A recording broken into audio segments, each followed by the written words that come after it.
ಕರ್ನಾಟಕ ಹಾಗೂ Bengaluru drug trafficking ಒಂದೇ ಅಂತಲ್ಲ, ಡ್ರಗ್ ಮ್ಯಾನುಫ್ಯಾಕ್ಚರಿಂಗಲ್ಲೂ ಸಹ ದೊಡ್ಡ ಮಟ್ಟದಲ್ಲಿ ಈಗ ಹೆಸರನ್ನ ಮಾಡ್ತಾ ಇದೆ.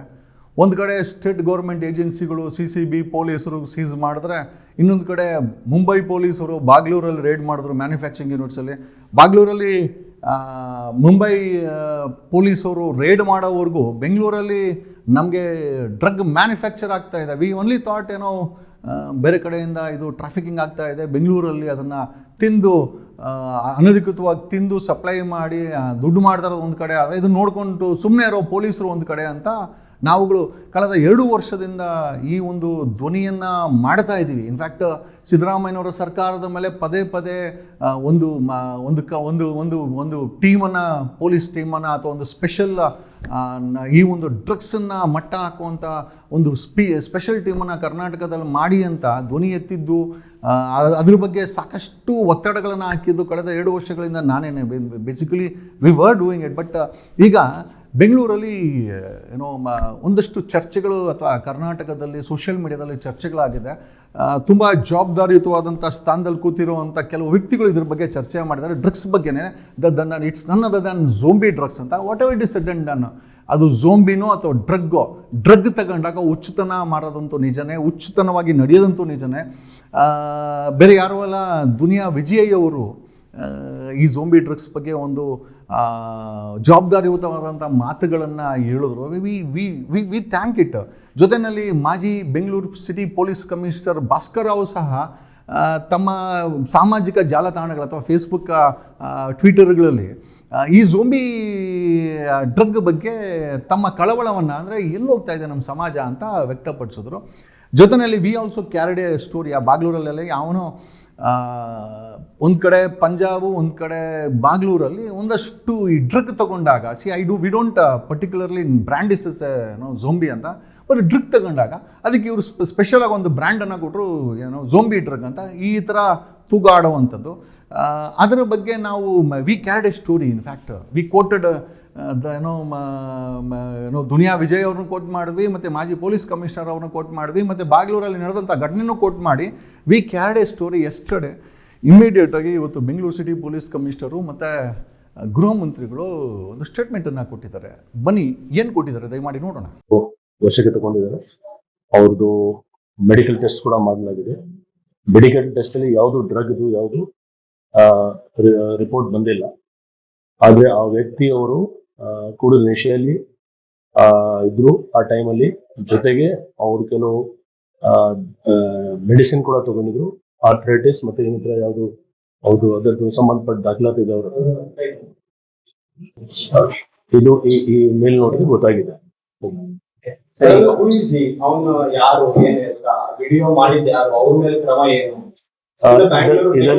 ಇದರಲ್ಲಿ ಎರಡು ಭಾಗ ಇದೆ. ಒಂದು, ವಿಡಿಯೋ ವೈರಲ್ ಮಾಡೋರು ಯಾರು, ಅದ್ರ ಬಗ್ಗೆ ನಾವು ನಮ್ಮ CCB ವಿಂಗ್ ಮತ್ತೆ ನಾರ್ತ್ ಈಸ್ಟ್ ಡಿವಿಷನ್ DCP ಅವರು ಎಲ್ಲರೂ ಪ್ರಯತ್ನ ಮಾಡಿ ಫೈಂಡ್ ಔಟ್ ಮಾಡ್ತಿದ್ದಾರೆ ಎಲ್ಲಿಂದ ಅದು ವಿಡಿಯೋ ವೈರಲ್ ಆಗಿದೆ. ಯಾಕೆಂದ್ರೆ ನಾವು ಮತ್ತೆ ಅಪೀಲ್ ಮಾಡ್ತಾ ಇದ್ದೀವಿ, ಈ ತರ ಯಾವುದು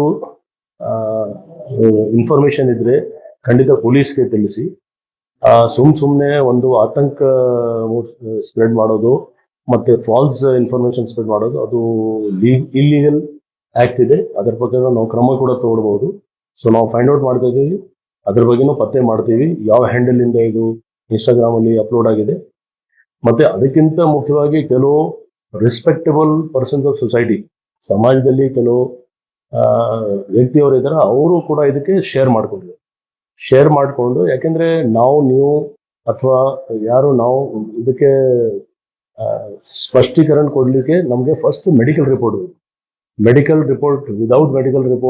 without verification, without fact finding, ಸುಮ್ನೆ ಈ ತರ ಒಂದು ಕೆಟ್ಟ ಹೆಸರು ತರಲಿಕ್ಕೆ ಅಥವಾ ಯಾರ ಬಗ್ಗೆ ಈ ತರ, ಅವ್ರು ಕೂಡ ಒಬ್ಬ ಮನುಷ್ಯ, ಆ ಮನುಷ್ಯ ಬಗ್ಗೆ ಈ ತರ ಮಾಡಿದ್ರೆ ಖಂಡಿತ ಅವ್ರಿಗೆ ಕೂಡ ಕಾನೂನಲ್ಲಿ ಅವಕಾಶ ಇದೆ ಒಂದು ಕಂಪ್ಲೇಂಟ್ ಕೊಡ್ಲಿಕ್ಕೆ. ಅಕಸ್ಮಾತ್ ಅವರು ಯಾವ್ದು ಡ್ರಗ್ಸ್ ತಗೊಂಡಿದ್ರೆ ಅಥವಾ ಏನಿದೆ, ಯಾರೋ ಒಬ್ಬ ಹರಿಯಾಣ ಪಂಜಾಬ್ ಬಂದು ಇಲ್ಲಿ ಕೆಲ್ಸಕ್ಕೆ ಬಂದಿದ್ದಾನೆ. ಅವನು ಡ್ರಿಂಕ್ಸ್ ಮಾಡುವಂತದ್ದು ಅಭ್ಯಾಸ ಅಂತ. ಅವನು ಲಾರಿ ಡ್ರೈವರ್, ಅವನು ಹಿಂದೆ ಇದೆಲ್ಲ ಪಂಜಾಬ್ನಲ್ಲಿ ಡ್ರಗ್ಸ್ ಏನೋ ಯಾವಾಗ್ಲೂ ತಗೊಂಡಿದ್ದ ಅಂತ ಹೇಳಿದ್ನಂತೆ. ಆಮೇಲೆ ಇದು ಯಾವ ಜೊಂಬಿನೂ ಇಲ್ಲ, ಏನಿಲ್ಲ. ಅವನು ಡ್ರಿಂಕ್ಸ್ ತಗೊಂಡು ಅದ್ರ ಜೊತೆನಲ್ಲಿ ಅವನು ಬೇರೆ ಬೇರೆ ಅದೇನೋ ಅವನಿಗೆ ಫಿಟ್ಸ್ ಅಲ್ಲ, ಏನೋ ಕಾಯಿಲೆ ಬರುತ್ತೆ ಅಂತ ಹೇಳಿ ಅದಕ್ಕೆ ಮೆಡಿಸಿನ್ ತಗೊಂಡಿದ್ನಂತೆ. ಅದ್ರ ಜೊತೆಲಿ ಡ್ರಿಂಕ್ಸ್ ತಗೊಂಡಿದ್ದಾನೆ. ಹಾಗಾಗಿ ಸ್ವಲ್ಪ ಅವನಿಗೆ ಇದಾಗಿದೆ, ಎಫೆಕ್ಟ್ ಆಗಿದೆ. ಅದು ಬಿಟ್ರೆ ಯಾವ ಆ ತರದ್ದು ಕೇಸಸ್ ಎಲ್ಲೂ ಕೂಡ ಬಂದಿಲ್ಲ ಅಂತ ಹೇಳಿ ಬೆಳಿಗ್ಗೆ ಕಮಿಷನರ್ ಕೂಡ ನಮ್ಗೆ ಮಾಹಿತಿ ಕೊಟ್ಟಿದ್ದಾರೆ. ಅದರಿಂದ ಅದೆಲ್ಲ ಯಾರು ಅದನ್ನ ಪೋಸ್ಟ್ ಮಾಡಿದ್ರು ಅವನು ಕೂಡ ಹಿಡ್ಕೊಂಡು ಅವನ್ನ ಕೇಳುವಾಗ ಬೇಕಂತ ಈ ರೀತಿ ಪೋಸ್ಟಿಂಗ್ ಮಾಡಿದ್ದಾನೆ ಅಂತ ಅವನು ಒಪ್ಕೊಂಡಿದ್ದಾನೆ. ಅದು ಸತ್ಯಕ್ಕೆ ದೂರವಾಗಿರುವಂತದ್ದು. ಜೊಂಬಿ ಡ್ರಗ್ಸ್ ಅನ್ನೋದು ಇಲ್ಲ. ನಾನು ಅದನ್ನ ನಮ್ಮ ಪೊಲೀಸ್ ಅವರು ವಶಕ್ಕೆ ತಗೊಂಡಿದ್ದಾರೆ. ಅವ್ರದ್ದು ಮೆಡಿಕಲ್ ಟೆಸ್ಟ್ ಕೂಡ ಮಾಡಲಾಗಿದೆ.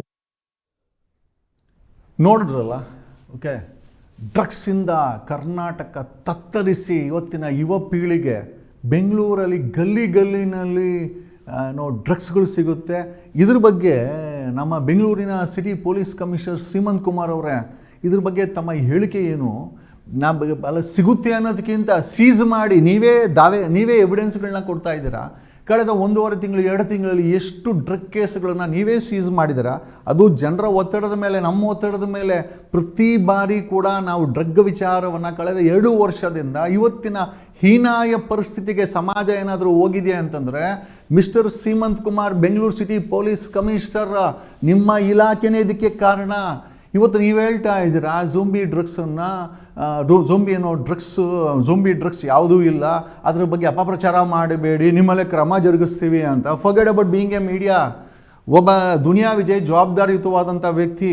ಆತ ಫಿಲಮ್ಗಳನ್ನು ಮಾಡಿದ್ದಾರೆ, ಜೊತೆಯಲ್ಲಿ ಸಮಾಜಕ್ಕೆ ಅರಿವನ್ನು ಮೂಡಿಸೋವಂಥದ್ದು ಬೇಡ. ಫರ್ಗೆಟ್ ಅಬೌಟ್ ದುನಿಯಾ ವಿಜಯ್, ನಮ್ಮನ್ನು ಬಿಟ್ಟಾಕೋಣ.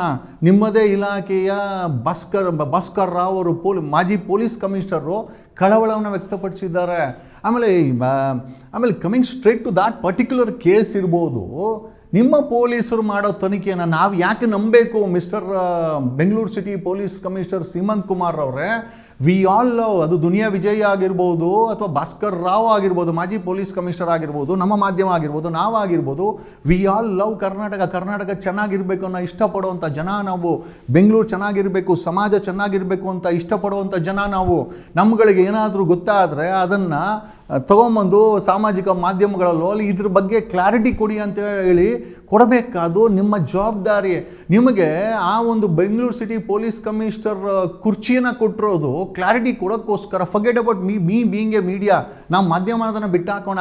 As an individual I have every right. We are the people who have written this constitution and given it to ourselves for the safeguard of the society and development of the society. ಈ ಸಂವಿಧಾನವನ್ನು ಈ ದೇಶದಲ್ಲಿ ಬರೆದುಕೊಂಡು ನಮಗೆ ನಾವೇ ಕೊಟ್ಕೊಂಡಿದ್ದೀವಿ. ನಾವುಗಳು ಕೇಳುವಂಥ ಪ್ರಶ್ನೆಗಳಿಗೆ ನೀವು ಉತ್ತರವನ್ನು ಕೊಡಬೇಕು, ಕ್ಲಾರಿಟಿಯನ್ನು ಕೊಡಬೇಕು, ಸಂರಕ್ಷಣೆಯನ್ನು ಮಾಡಬೇಕು, ಪ್ರೊಟೆಕ್ಟ್ ಮಾಡಬೇಕಾದಂಥ ಪೊಲೀಸ್ ಇಲಾಖೆ ನೀವುಗಳೇ ನಿಮ್ಮ ಬೇಜವಾಬ್ದಾರಿಗಳಿಂದ ಕಳೆದ 15 ವರ್ಷದ ಬೇಜವಾಬ್ದಾರಿ ಮತ್ತು ಭ್ರಷ್ಟಾಚಾರ ಮಾಡಿ ಹಣ ಮಾಡಬೇಕು ಅನ್ನೋ ಒಂದೇ ಉದ್ದೇಶದಿಂದ ಇವತ್ತು ಈ ಡ್ರಗ್ ಅನ್ನೋ ದಂಧೆ ಈ ಮಟ್ಟಕ್ಕೆ ಬಂದು ನಿಂತಿದೆ. Okay, no problem. ಝೋಂಬಿ ಅಂತ ತೆಗೆದಾಕ್ಬಿಡೋಣ.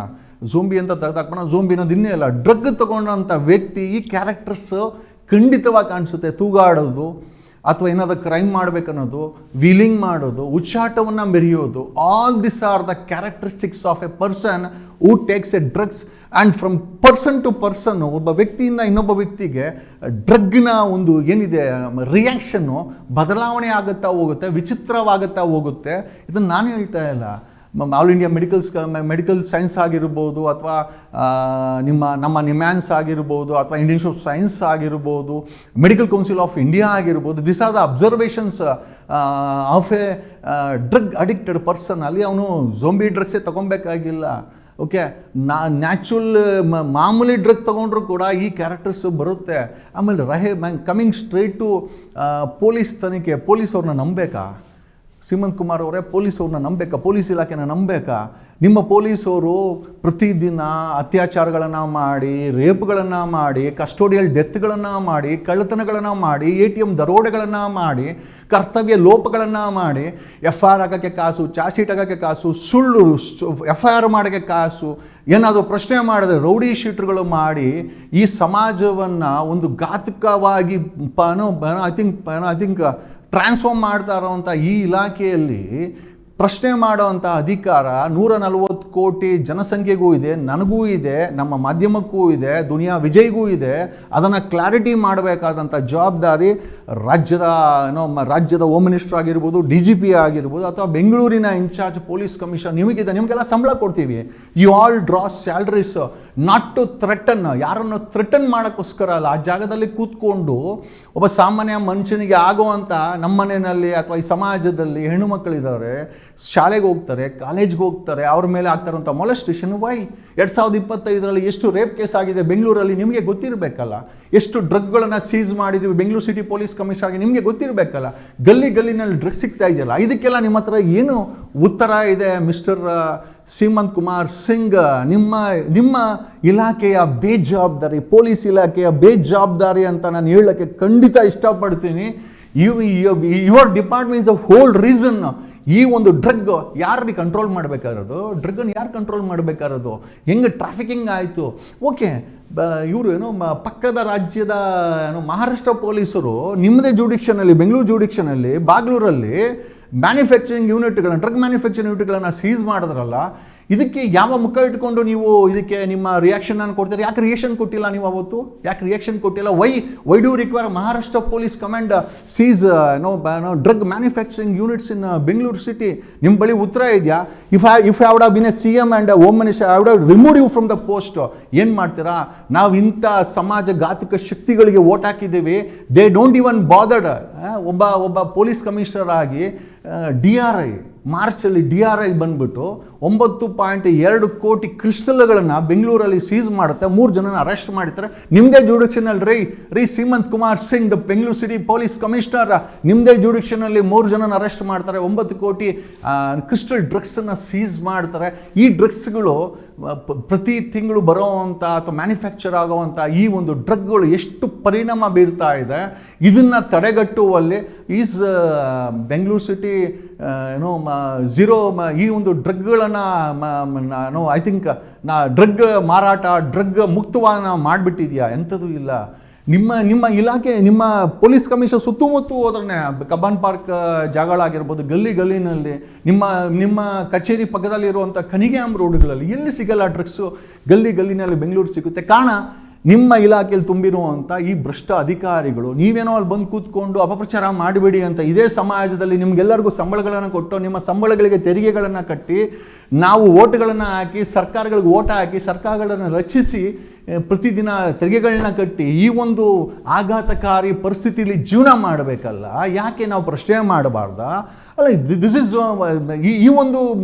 ಈ ಒಂದು ಥ್ರೆಟ್ನಿಂಗ್ ಇದೆಯಲ್ಲ, this is what a question we want is ಈ ದೇಶದ ಸಂವಿಧಾನ ಪ್ರಶ್ನೆ ಮಾಡೋಕ್ಕೆ ನಮ್ಗೆ ಅಧಿಕಾರ ಕೊಟ್ಟಿದೆ. ನಾವು ಯಾರೂ ಕೂಡ ಊರು ಬಿಟ್ಟು ಬಂದವರಂತೂ ಅಲ್ಲ, ಅಥವಾ ಈ ಕರ್ನಾಟಕದಲ್ಲಿ ನಾವೇನೋ ಊರು ಬಿಟ್ಟು ಓಡೋಬೇಕು ಅಂತ ಏನಿಲ್ಲ. ನಾವುಗಳು ಪ್ರೀತಿ ಮಾಡುವಂಥ ಕರ್ನಾಟಕ, ನಾವುಗಳು ಪ್ರೀತಿ ಮಾಡುವಂಥ particularly speaking about my self, ನನ್ನ ಫ್ಯಾಮಿಲಿ ಕಳೆದ 500 ವರ್ಷದಲ್ಲಿ ಬೆಂಗಳೂರಲ್ಲಿ ಜೀವನ ಮಾಡ್ತಾ ಇದೆ. ವಿ ಲವ್ ಬೆಂಗಳೂರು ಚೆನ್ನಾಗಿರ್ಬೇಕು ಅನ್ನೋ ನಮ್ಮ ಉದ್ದೇಶ. ಪ್ರಶ್ನೆ ಮಾಡಿದ್ರೆ ಸುಳ್ಳು ವಿಚಾರಗಳನ್ನು, ನಮ್ಗೆ ಯಾಕ್ರಿ ಸುಳ್ಳು? ಡ್ರಗ್ ಬೆಂಗಳೂರಲ್ಲಿ ಇರೋದು ಸುಳ್ಳ? ಕರ್ನಾಟಕದಲ್ಲಿ ಇರೋದು ಸುಳ್ಳ? ಡ್ರಗ್ ಮ್ಯಾನುಫ್ಯಾಕ್ಚರಿಂಗ್ ಆಗ್ತಾ ಇದ್ದಿದ್ದು ಸುಳ್ಳ? ಅದನ್ನು ಕೋಟಿ ಸಂಪಾದನೆ ಮಾಡಿ ಆಮೇಲೆ ನಿಮ್ಮ ಇಲಾಖೆಗೆ ಈ ಡ್ರಗ್ ವಿಚಾರ ಸಂಪೂರ್ಣವಾಗಿ ಗೊತ್ತಿದ್ದೇ ಈ ಡ್ರಗ್ ಟ್ರಾಫಿಕಿಂಗ್ ನಡೀತಾ ಇದೆ ಅಂತ ಕರ್ನಾಟಕದ ಮುಖ್ಯಮಂತ್ರಿ, ನಿಮ್ಮ ಬಾಸ್ ಇದ್ದಾರಲ್ಲ, ನಿಮ್ಮ ಬಾಸ್ ಅವರೇ ಹೇಳಿದ್ದು. ನಾವರೆಲ್ಲ ಹೇಳಿದ್ರಲ್ಲ, ಇದೇ DGP ಆಫೀಸಲ್ಲಿ ಒಂದು ಮಾರ್ಚಲ್ಲಿ ನಡೆದಂಥ ಕಾರ್ಯಕ್ರಮದಲ್ಲಿ ಖುದ್ದು ಕರ್ನಾಟಕದ ಮುಖ್ಯಮಂತ್ರಿ, ಚೀಫ್ ಮಿನಿಸ್ಟರ್ ಅವರೇ ಹೇಳಿದ್ದಾರೆ, ಎಸ್, ಪೊಲೀಸ್ ಇಲಾಖೆಯಲ್ಲಿ ನಡೀತಾ ಇರುವಂಥ ಪೊಲೀಸ್ ಇಲಾಖೆಗೆ ಸಂಪೂರ್ಣ ಡ್ರಗ್ ಟ್ರಾಫಿಕಿಂಗ್ ಆಗಿರ್ಬೋದು, ಮಾರಾಟ ಆಗಿರ್ಬೋದು, ಈ ಡ್ರಗ್ ದಂಧೆ ಆಗಿರ್ಬೋದು ಸಂಪೂರ್ಣವಾಗಿ ಗೊತ್ತಿದೆ. ಯಾಕೆ ಇದನ್ನು ತಡೆಗಟ್ಟುವಲ್ಲಿ ವಿಫಲರಾಗಿದ್ದೀರಿ ಅಂತ ಕೇಳಿದ್ದು ನಾವಲ್ಲ. There was a confession by the chief minister of Karnataka. ಖುದ್ದು ಈ ರಾಜ್ಯದ ಮುಖ್ಯಮಂತ್ರಿ ಕನ್ಫೆಷನ್ ಮಾಡಿದ್ದಾರೆ. And now you are asking ಸುಳ್ಳನ್ನು ಹರಡಬೇಕಾ? ಯಾಕೆ ದುನಿಯಾ ವಿಜಯ್ ಅವ್ರಿಗೆ ಏನು ಮಾಡೋಕ್ಕೇನು ಕೆಲಸ ಇಲ್ವಾ? ಮಾಜಿ ಪೊಲೀಸ್ ಕಮಿಷನರ್ ಅವ್ರಿಗೆ ಏನು ಮಾಡೋಕ್ಕೆ ಕೆಲಸ ಇಲ್ವಾ? ನಮಗೇನು ಮಾಡೋಕ್ಕೆ ಕೆಲಸ ಇಲ್ವಾ? ನಾವ್ಯಾಕೆ ಸುಳ್ಳನ್ನು ಹರಡೋಣ? ಅಲ್ಲ ರೀ, ಜವಾಬ್ದಾರಿಯುತವಾಗಿ ಡ್ರಗ್ ಮುಕ್ತ ಮಾಡಬೇಕಾದಂಥ ಜವಾಬ್ದಾರಿ ಗೊತ್ತಿರಬೇಕಾಗಿರೋದು. ನಿಮ್ಗೆ ಅದಕ್ಕೆ ಸಂಬಳ ಕೊಡೋದು 1,10,000 ಪೊಲೀಸ್ ಇಲಾಖೆಯಲ್ಲಿ ಕೆಲಸ ಮಾಡೋರಿಗೆ ಸಾರ್ವಜನಿಕರಿಂದ ತೆರಿಗೆ ಹಣದಲ್ಲಿ ನಿಮಗೆ ಸಂಬಳ ಕೊಡೋದನ್ನೇ ಇದನ್ನು ಡ್ರಗ್ ಮುಕ್ತ ಮಾಡೋಕ್ಕೆ, ಕ್ರೈಮ್ ಮುಕ್ತ ಮಾಡೋಕ್ಕೆ. ಕರ್ನಾಟಕದಲ್ಲಿ 700 ರೇಪ್ಸ್ ಆಗಿದೆ 2025ರಲ್ಲಿ. Most of the reason are only connected with drugs. ಬೆಂಗಳೂರಲ್ಲಿ 180ಕ್ಕೆ ಹೆಚ್ಚು, ನಿಮ್ಮ ಜುಡಿಷಿಯಲ್ಲಿ 180ಕ್ಕೆ ಹೆಚ್ಚು ರೇಪ್ಸ್ ಆಗಿದೆ. ಏನು ಎಕ್ಸ್ಪ್ಲನೇಷನ್ ಕೊಡ್ತೀರಾ ಇದಕ್ಕೆ? ಬೆಂಗಳೂರಲ್ಲಿ ಇವತ್ತು ಕೂಡ ನೀವು ಇಷ್ಟೆಲ್ಲ ಮಾತಾಡ್ತೀರಲ್ಲ, even today the Bangalore is completely filled with ನಿಮ್ಗೆ ಯಾವ ಡ್ರಗ್ ಬೇಕು? ನಿಮ್ಗೆ ಯಾವ ಡ್ರಗ್ ಬೇಕು? MDMA ಕ್ರಿಸ್ಟಲ್ಸ್ ಬೇಕಾ? ಟೈಡೋಲ್ ಬೇಕಾ? ಹೈಡ್ರೋ ಬೇಕಾ? ಯಾವ್ದು ಬೇಕು ನಿಮಗೆ? ಗಾಂಜಾ ಬೇಕಾ? ಹೋಗಿ ಬೆಂಗಳೂರು ಸಿಟಿ ರೈಲ್ವೆ ಸ್ಟೇಷನ್ಗೆ ಹೋದ್ರೆ ನಿಮ್ಮ ಗಾಂಜಾ ಬರುವಂಥ ಎಲ್ಲ ಐ ಥಿಂಕ್ ರೈಲುಗಳಲ್ಲಿ ಸಾರ್ವಜನಿಕರು KG ಗಟ್ಟಲೆ 5 kg 10 kg ತಗೊಂಬಂದು ಮಾರ್ತಾರೆ. ಗಾಂಜಾ ಸಿಗುತ್ತೆ, ಹೈಡ್ರೋಲ್ ಸಿಗುತ್ತೆ, ಟೈಡೋಲ್ ಸಿಗುತ್ತೆ, MDMA ಕ್ರಿಸ್ಟಲ್ ಸಿಗುತ್ತೆ, ನಾನಾ ರೀತಿಯ ಎಲ್ಲ ರೀತಿಯ ಡ್ರಗ್ಸ್ ಸಿಗಬೇಕಾದ್ರೆ ನಾವು ಯಾರೂ ಕೂಡ ಇಲ್ಲಿ ಅಪಪ್ರಚಾರ ಮಾಡಿ ನಮಗೆ ಸಿಗೋವಂಥ ಬಹುಮಾನಗಳು ಯಾವುದೂ ಇಲ್ಲ. ದುನಿಯಾ ವಿಜಯ್ಗೂ ಅಷ್ಟೇ ಏನು ನೋಬೆಲ್ ಪ್ರಶಸ್ತಿ ಕೊಡಲ್ಲ, ಅಥವಾ ಮಾಜಿ ಪೊಲೀಸ್ ಕಮಿಷನರ್ಗೂ ಏನು ನೋಬೆಲ್ ಪ್ರಶಸ್ತಿ ಕೊಡಲ್ಲ, ಅಥವಾ ನಮಗೇನು ನೋಬೆಲ್ ಪ್ರಶಸ್ತಿ ಕೊಡಲ್ಲ. We are questioning the authority, we are questioning the police. ಯಾಕಿದು ಫೇಲ್ಯೂರ್ ಆಗಿದೆ? ಪದೇ ವಿಚಾರಗಳನ್ನು ಡಿಸ್ಕಸ್ ಮಾಡೋರನ್ನ ನೀವು ಸುಳ್ಳು ಅಪಪ್ರಚಾರ ಮಾಡ್ತೀವಿ ಅಂತ ಹೇಳೋದು ಬದಲು ನಿಮ್ಮ ಜವಾಬ್ದಾರಿಯನ್ನು ಯಾಕೆ ಮಾಡ್ತಾರೆ? ಮೇಕ್ ಇಟ್ ಇಫ್ ನಾವು ಹೇಳ್ತೀನಲ್ಲ, ನೀವು ನನಗೆ ಗೊತ್ತಿಲ್ಲ ಯಾವ ರಿಟೈರ್ಡ್ ಆಗ್ತೀರಾ ನೀವು ಅಂತ. ಇಫ್ ಪಾಸಿಬಲ್, ಓಕೆ, ನಿಮ್ಮ ಆಡಳಿತದಲ್ಲಿ ಈ ಡ್ರಗ್ ಮುಕ್ತ ಬೆಂಗಳೂರು ಮಾಡೋಕ್ಕಾಗತ್ತಾ? Forget, I can't even ask for ನಾನು ಕರ್ನಾಟಕದ ಬಗ್ಗೆ ಸಲೀಂ ಅವ್ರನ್ನೇ ಕೇಳಬೇಕಾಗತ್ತೆ, ನಿಮ್ಮನ್ನೇ ಕೇಳ್ತೀವಿ. ಬೆಂಗಳೂರನ್ನು ಡ್ರಗ್ ಮುಕ್ತ ಮಾಡೋಕ್ಕೆ ನಿಮ್ಮ ಕೈಲಿ ಸಾಧ್ಯ ಆಗುತ್ತಾ? ಆಗಲ್ಲ. ನಮ್ಗೆ ಚೆನ್ನಾಗಿ ಗೊತ್ತಿದೆ 2028ಕ್ಕೆ ಐ ನೋ ಯು ವೋಂಟ್ ಗೋ, ನೀವು ರಿಟೈರ್ಡ್ ಆದಮೇಲೆ ಕೂಡ ನೀವು ಇಲ್ಲೇ ಹೇಳ್ತೀರಾ. Definitely we will make Karnataka A drug free state, Bangalore drugs free city ಅಂತ ಹೇಳುತ್ತಾ. ಆಡಳಿತ ಒಬ್ಬರೇ ಅಂತಲ್ಲ, ಇವತ್ತು ಈ ಹೋಮ್ ಮಿನಿಸ್ಟ್ರ್ ಇರ್ತಾರೆ, ಇವತ್ತು ನೀವು ಇರ್ತಾರೆ, ರಿಟೈರ್ಡ್ ಆಗಿ ಮನೆಗೆ ಹೋಗ್ತೀರಾ. ಅಲ್ಟಿಮೇಟ್ಲಿ ಈ ಬೆಂಗಳೂರಲ್ಲಿ ಕರ್ನಾಟಕದಲ್ಲಿ ಜೀವನ ಮಾಡಬೇಕಾದಂಥ ನಾವುಗಳು ಜವಾಬ್ದಾರಿಯುತವಾಗಿ ನಿಮ್ಮನ್ನು ಪ್ರಶ್ನೆ ಮಾಡಿದಾಗ ಅದೇ ಜವಾಬ್ದಾರಿಯಿಂದ ಉತ್ತರ ಕೊಡಬೇಕು. ಆಮೇಲೆ ನಿಮ್ಮಲ್ಲೇ ಇರುವಂಥ ಸಮಸ್ಯೆಗಳು, ಡ್ರಗ್ ನಿವಾರಣೆ ಮಾಡಬೇಕಾದ್ರೆ ಪೊಲೀಸ್ ಇಲಾಖೆ ನನ್ನ ಕೆಲಸ ಅಲ್ಲ, ಜಗದೀಶ್ ಕೆಲಸ ಅಲ್ಲ ಅದು, ಅಥವಾ ಫಿಲಮ್ ಆ್ಯಕ್ಟ್ರ್ ದುನಿಯಾ ವಿಜಯ್ ಕೆಲಸ ಅಲ್ಲ, ಅಥವಾ ರಿಟೈರ್ಡ್ ಆಗಿರೋ ಭಾಸ್ಕರ್ ರಾವ್ ಅವರ ಕೆಲಸ ಅಲ್ಲ. ಅವರೇನಿದ್ರು ಪೆನ್ಷನ್ ತೊಗೊಳಕ್ಕೆ ಅಷ್ಟೇ. ಅದು ಬಿಟ್ಟರೆ whatever the responsibilities there the Bengaluru city police, ಒಂದು 18,000 ಪೊಲೀಸರು, ಕರ್ನಾಟಕದಲ್ಲಿರೋ 1,10,000 ಜನ ಪೊಲೀಸರು ಈ ಕೆಲಸವನ್ನು ಮಾಡಬೇಕು. ತಾಕತ್ತು ನಿಮಗಿದ್ದರೆ ಕರ್ನಾಟಕವನ್ನು ಡ್ರಗ್ ಮುಕ್ತ ಮಾಡಿ ತೋರಿಸಿ, ನಿಮ್ಮ ಬೇಕಾದ್ರೆ ನಿಮ್ಮ ಕಾಲುಗಳನ್ನ ಬೇಕಾದ್ರೆ ವಾಶ್ ಮಾಡಿ ಬೇಕಾದ್ರೆ ನೀರನ್ನು ಕುಡಿದು ಬಿಡ್ತೀವಿ ಅಂತ ಹೇಳುತ್ತಾ ಆ ಕೆಲಸ ನಿಮ್ಮ ಕೈಯಲ್ಲಿ ಆಗಲ್ಲ. ಯಾಕೆ ಅಂತಂದರೆ ಆ ಮಟ್ಟಕ್ಕೆ ಡ್ರಗ್ ಅನ್ನೋದು I think it has become a root cause ಅಂತ ಹೇಳುತ್ತಾ ಇಲ್ಲಿ ಯಾರೂ ಸಹ ಬೇಜವಾಬ್ದಾರಿಯ ಸ್ಟೇಟ್ಮೆಂಟ್ಗಳನ್ನು ಕೊಡೋದಿಲ್ಲ. ನಮಗದರ ಅವಶ್ಯಕತೆಯೂ ಇಲ್ಲ. ಕರ್ನಾಟಕ ಪೊಲೀಸರವರ ಬೇಜವಾಬ್ದಾರಿ ವರ್ತನೆ ಏನಿದೆ, ಅವರ ಭ್ರಷ್ಟಾಚಾರದ ನಡೆ ಏನಿದೆ, ಇವತ್ತು ಡ್ರಗ್ಗು ಗಲ್ಲಿನಲ್ಲಿ ಸಿಗಲಿಕ್ಕೆ ಕಾರಣವಾಗಿದೆ. ಇದನ್ನು ಎಚ್ಚೆತ್ಕೊಳ್ಳಿ, ಇದನ್ನು ಬದಲಾಯಿಸೋಕ್ಕೆ ಪ್ರಯತ್ನ ಬಿಡಿ. ಅದು ನಿಮ್ಮ ಕೈಯಲ್ಲಿ ಆಗಲ್ಲ ಅಂತ ನಮಗೆ ಗೊತ್ತಿದೆ. ಯಾವ ಮನುಷ್ಯನಲ್ಲಿ ಆ ಸೊಲ್ಯೂಷನ್ ಇರೋದಿಲ್ವೋ, ಆ ಪರಿಹಾರ ಮಾಡೋಕ್ಕಾಗಲ್ವೋ, ಬೇರೆ ರೂಟ್ ಇದು. ಅಪಪ್ರಚಾರ ಮಾಡ್ತೀಯಾ? ಅಪಪ್ರಚಾರ ಮಾಡಿ ನಮಗೇನ್ರಿ ಸಿಗುತ್ತೆ? ನಮಗೇನು ಅಪಪ್ರಚಾರ ಮಾಡಿ ನಮ್ಗೆ ಯಾರು ಯಾವ ಪ್ರಶಸ್ತಿನೂ ಕೊಡೋದಿಲ್ಲ. ಬದಲಿಗೆ ಎಚ್ಚರಿಕೆ ಕೊಟ್ಟಿದ್ದೀವಿ ಅಂತ. ಅದು ಡೊಂಬಿ ಡ್ರಗ್ ಅಲ್ಲ ಅಂದರೆ ಡ್ರಗ್ ತಗೊಂಡು ಯಾವನು ಕೂಡ ಅದನ್ನೇ ಆಡ್ತಾನೆ. ಹಾಗಾಗಿ ಇವತ್ತು ಈ ಮಟ್ಟಕ್ಕೆ ಡ್ರಗ್ ಗಬ್ಬೆದೋಗ್ಲಿಕ್ಕೆ, ಅಥವಾ ಡ್ರಗ್ ಸಿಗಲಿಕ್ಕೆ, ಅಥವಾ ಡ್ರಗ್ಗಿಂದ ಇವತ್ತು ಸಮಾಜ ಇಷ್ಟರ ಮಟ್ಟಿಗೆ ರೇಪುಗಳು, ಕ್ರೈಮ್ಗಳು, ಡಕಾಯಿತಿಗಳು, ಕೊಲೆಗಳಾಗ್ತಾ ಇದೆ ಅಂದರೆ ultimately the drug is the only substance which is the sole reason. ಅದನ್ನು ತಡೆಗಟ್ಟುವಲ್ಲಿ ಕರ್ನಾಟಕ ಪೊಲೀಸರು ಸೋತಿದ್ದೀರಾ. ಬೆಂಗಳೂರು ಸಿಟಿ ಪೊಲೀಸ್ ಕಮಿಷನರ್ ಆಗಿ ಪಕ್ಕದ ರಾಜ್ಯದವರು ಬಂದು ಇಲ್ಲಿ ಮ್ಯಾನುಫ್ಯಾಕ್ಚರಿಂಗ್ ಯೂನಿಟ್ಗಳನ್ನು ಬಾಗ್ಲೂರಲ್ಲಿ ರೇಡ್ ಮಾಡಿ ತೋರಿಸಿದ್ದಾರೆ. ಕರ್ನಾಟಕ ಪೊಲೀಸರ ಯೋಗ್ಯತೆ ಏನಂತ ತೋರಿಸಿದ್ದಾರೆ. ಜೊತೆಯಲ್ಲಿ ಮೊನ್ನೆ DRI ಅವರು ಮಾರ್ಚಲ್ಲಿ 8ರಿಂದ 9 ಕೋಟಿ ರೂಪಾಯಿ ಬೆಲೆ ಬಾಳುವ ಕ್ರಿಸ್ಟಲ್ಸ್ನ ಹಿಡಿದು, ಇದೇ ಬೆಂಗಳೂರಲ್ಲಿ ಹಿಡಿದು, they are shown everything is not right in Bangalore or in Karnataka police department ಅಂತ ಎತ್ತಿ ತೋರಿಸಿದ್ದಾರೆ. ನೀವುಗಳೇ CCB ಇಂದ 15 ದಿವಸಕ್ಕೊಂದ್ಸತಿ, ವಾರಕ್ಕೊಂದ್ಸತಿ 25 ಕೋಟಿ 50 ಕೋಟಿ ಅಂತ ಹಿಡಿದು ತೋರಿಸ್ತಾ ಇದ್ದೀರಾ. ಹಿಡಿಯೋದಷ್ಟಿದ್ರೆ ಇನ್ನು ಸರಬರಾಜಾಗಿ ಅದನ್ನು ತಿಂದು ಮಾಡುವಂಥ ಕ್ರೈಮ್ ಎಷ್ಟಿರ್ಬೋದು ಅಂತ ಈ ಮೂಲಕ ಹೇಳ್ತಾ, the failure of the government, ಸರ್ಕಾರದ ಫೇಲ್ಯೂರು, ಪೊಲೀಸ್ ಇಲಾಖೆ ಫೇಲ್ಯೂರನ್ನು ಸಾರ್ವಜನಿಕವಾಗಿ ಪ್ರಶ್ನೆ ಮಾಡೋರ ಮೇಲೆ ಗೂಬೆ ಕಣಿಸುವಂಥ ಕೆಲಸವನ್ನು ಸರ್ಕಾರ, ಪೊಲೀಸ್ ಇಲಾಖೆ, ಬೆಂಗಳೂರು ಸಿಟಿ ಪೊಲೀಸ್ ಕಮಿಷನರ್ ನೀವು ಮಾಡಬೇಡಿ. ಆಮೇಲೆ ಇದಕ್ಕೆ ನಮಗೆ ಹಕ್ಕು ಕೊಟ್ಟಿರೋದು ಭಾರತದ ಸಂವಿಧಾನ. ನಮ್ಮ ಭಾರತ ಸಂವಿಧಾನ, ಫರ್ಗೆಟ್ ಅಬೌಟ್ ಬೀಯಿಂಗ್ ಮೀಡಿಯಾ ಬಿಟ್ಟಾಕಿ, as an individual I have been empowered to question you and you have been paid. ನಿಮ್ಗಳಿಗೆ ಸಂಬಳ ಕೊಡೋದು, ನಿಮ್ಗಳಿಗೆ ಆ ಕುರ್ಚಿ ಕೊಟ್ಟಿರೋದು, ನಿಮ್ಗಳಿಗೆ 2 ಕಾರುಗಳನ್ನ ಕೊಟ್ಟಿರೋದು, ಆ ಫೆಸಿಲಿಟೇಷನ್ ಕೊಟ್ಟಿರೋದು, ಆ ಪವರ್ನ ಕೊಟ್ಟಿರೋದು, definitely to respond and not to threaten and react. ಜನಗಳನ್ನು ಅಥವಾ ನಮ್ಮಂಥವ್ರನ್ನು ಅಥವಾ ಯಾರನ್ನ ಪ್ರಶ್ನೆ ಮಾಡಿದ್ದಾರೆ ಅವರುಗಳನ್ನು ಥ್ರೆಟ್ನಿಂಗ್ ಮಾಡೋಕ್ಕಲ್ಲ ಆ ಪೋಸ್ಟ್ ಇರೋದು. ಅದು ಅಭ್ಯಾಸ ಬಲ. ಏನು ಮಾಡ್ತೀರಾ? ನೆನ್ನೆ ಅಲ್ಲಿ ತುಮಕೂರಲ್ಲಿ ಏನೋ ಹೋಮ್ ಮಿನಿಸ್ಟ್ರು ಮಾಡಿದ್ದಾರೆ, ಮೋಸ್ಟ್ಲಿ ಅದು ಅಭ್ಯಾಸದ ಬಲ ಅನಿಸುತ್ತೆ. ಖಂಡಿತವಾಗಿ ನೋಯಿಂಗ್ ಅಬೌಟ್ ದ ಕಾನ್ಸ್ಟಿಟ್ಯೂಷನ್, ಈ ದೇಶದ ಸಂವಿಧಾನ ಗೊತ್ತಿರೋಂಥ ವ್ಯಕ್ತಿಯಾಗಿ, ಆಮೇಲೆ ಸಂವಿಧಾನ ತಿಳ್ಕೊಂಡಿರೋಂಥ ವ್ಯಕ್ತಿಯಾಗಿ, ಖಂಡಿತವಾಗಿ ಒಬ್ಬ ನಾಗರಿಕನ ಪವರ್ ಏನು ಅಂತ ಗೊತ್ತಿದ್ದು, ಖಂಡಿತವಾಗಿ ಈ ರೀತಿಯ ರಿಯಾಕ್ಷನ್ಗಳಿಗೆ ಯಾವುದೇ ರೀತಿಯ ಸಪೋರ್ಟು ಅಥವಾ ಯಾವುದೇ ರೀತಿಯ ರಿಯಾಕ್ಷನ್ ನಿಮ್ಗೆ ಸಿಗಲ್ಲ. You have to admit, Bengaluru, ಕರ್ನಾಟಕದಲ್ಲಿ ಗಲ್ಲಿನಲ್ಲಿ ಡ್ರಗ್ಸ್ ಸಿಗ್ತಾ ಇದೆ. ಮೊದಲು ಇದನ್ನು ಮುಕ್ತಾಯ ಮಾಡಿ ತದನಂತರ ಮಾತನಾಡಿ mister Seemant Kumar Singh and definitely ಈ ರಾಜ್ಯದ ಗೃಹ ಮಂತ್ರಿಗಳಿಗೂ ಕೂಡ ಇದು ಅಳವಡಿಸುತ್ತೆ ಅಂತ ಹೇಳ್ತಾ, ಡ್ರಗ್ ಮುಕ್ತ ಕರ್ನಾಟಕ ಸಾಧ್ಯ ಮಾಡಬೇಕಾಗಿದೆ. ಇವ್ರು ಮಾಡಿಲ್ಲ ಅಂದರೆ ನಾವು ಮಾಡಿ ತೋರಿಸ್ತೀವಿ. ಧನ್ಯವಾದಗಳು.